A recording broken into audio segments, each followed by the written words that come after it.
Hello, everyone, and welcome to the DU Weekly Check-In. I'm joined by men's golf coach, Coach Eric Hoos, and let's just get into the last tournament at the Walker Intercollegiate. In the final round, you had three players shoot par or better. What was working for those guys in that last round?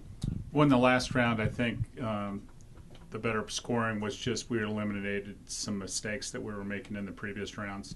The second round, if you take our four counters, we made 21 birdies and shot even par. So a little up and down for sure there. The last round, we didn't quite make as many birdies, but they managed to stay away from some of those simple mistakes that we've been making and played very well that last day. And this whole season, these last three tournaments, your seniors have been leading the way. You have a top 5 finish for Ole at Farms Collegiate, and then a top 10 finish for Oscar, who's already won a tournament back in the fall. What does it mean for them to have so much success, and do you see a trickle-down effect with some of your younger players? Well, you expect your seniors to play well. They've been here long enough. They know what college golf's about, and they should have the experience to play well.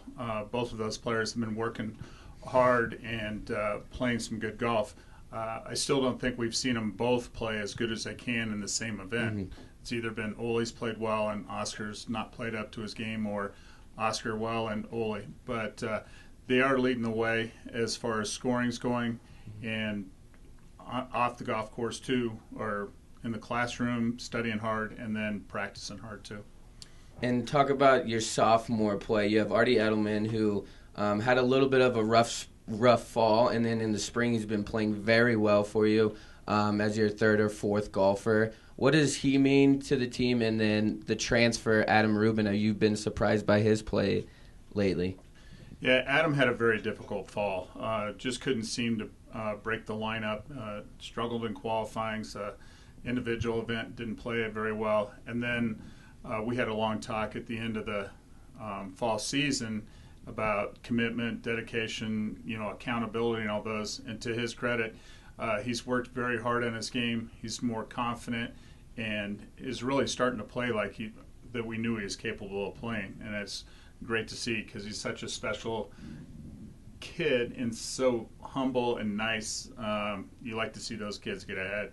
Yeah, and that was Artie Edelman. And then talk about the transfer, Adam Rubin. Yeah, Adam came in a transfer for us, and we've seen him play a couple of times. He had one solid round in the first tournament, and then he managed to qualify for the event just last week. And his first two rounds were okay, and then the last round he played well. So we're still trying to feel each other out kind of and see where he's going to stand.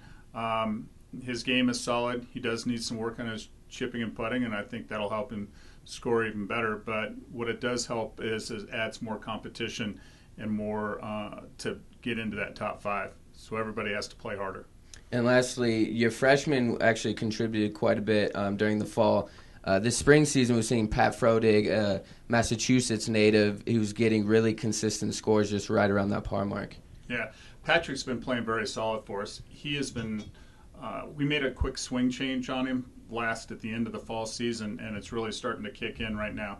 Yeah, he's hitting the ball great and keeping himself out of trouble, and that as soon as he can start dropping a few putts, those scores are going to be even lower. I think he'd be the first one to admit that putting's holding him back a little bit, but he's working hard on it, and I think he just needs one round where he has a real good putting day, and he'll be off to the races. So next week you are playing in the ASU Thunderbird Invite.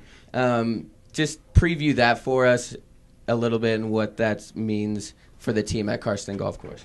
Well, we have several guys that have played there multiple years, Oscar, Ole, and then we'll see who else actually plays in the top 5.